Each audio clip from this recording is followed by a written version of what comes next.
ఇదేం కూర అనుకుంటున్నారా? ఇది ఆలూ బెంగన్. ఆలూ బెంగన్ అంటే వంకాయలు, టమాటోలు, ఉల్లిపాయలు అలాగే బంగాళదుంప వేసిన కూర. నార్త్ ఇండియాలో చాలా చాలా ఫేమస్. వాళ్ళు వీక్లీ ఫోర్ టైమ్స్ కానీ 5 టైమ్స్ కానీ చేసుకుంటారు. వాళ్ళు ఎక్కువ చపాతీలో తింటారు. ఇలా మ్యాష్ చేసుకుంటే ఇంకా బాగుంటుంది. వాళ్ళు ఇలా గుజ్జు గుజ్జుగానే చేసుకుంటారు. చాలా చాలా బాగుంటుంది, చాలా టేస్టీగా ఉంటుంది.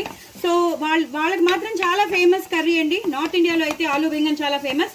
సో నేను కూడా చేసేసాను, మీకు చూపించాను, లాంగ్ వీడియోలో చూపించాను.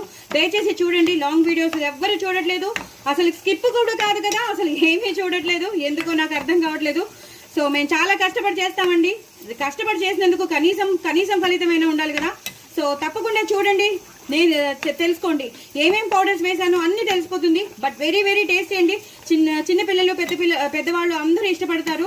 చాలా టేస్టీగా ఉంటుంది. మన ఇంట్లో ఉన్న ఇంగ్రీడియంట్స్ తో చాలా చాలా సింపుల్ గా చాలా చాలా టేస్టీగా చేసేసుకోవచ్చు. ఆఫీస్కి వెళ్లే వాళ్ళకైతే మంచి ఆప్షన్.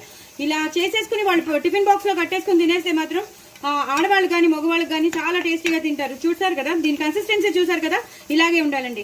చాలా చాలా బాగుంటుంది. బంగాళదుంపలు అలాగే వంకాయలు అలా లేతగా ఉన్న వంకాయలు వేసాను. చాలా చాలా బాగుంది. ఇంకా నేను చెప్పను, అంత మధురంగా ఉంటుంది. సో డూ ట్రై ఇట్ అండి. చాలా చాలా డిఫరెంట్ గా ఉంటుంది. ఎప్పుడు రొటీన్ గా చేసుకునే బదులు ఇలా చేసుకోండి. చాలా చాలా టేస్టీగా ఉంటుంది. నా ఛానల్ మాత్రం సబ్స్క్రైబ్ చేసుకోవడం అసలు మర్చిపోద్దండి. ఇది చపాతీలో నంచుకుంటే కూడా సూపర్బ్ ఉంటుంది. సూపర్బ్ అంటే సూపర్బ్, పూరీలో కూడా సూపర్బ్ ఉంటుంది. ఇంకా అన్నంలో అయితే మహా చెప్పక్కర్లేదు. వేడి అన్నంలో తినండి, ఇంకా అదిరిపోతుంది. ఇంకేం అక్కర్లేదు. 2 టైమ్స్ ఇదే తినేస్తారు, కడుపు నిండిపోతుంది. బాయ్ అండి.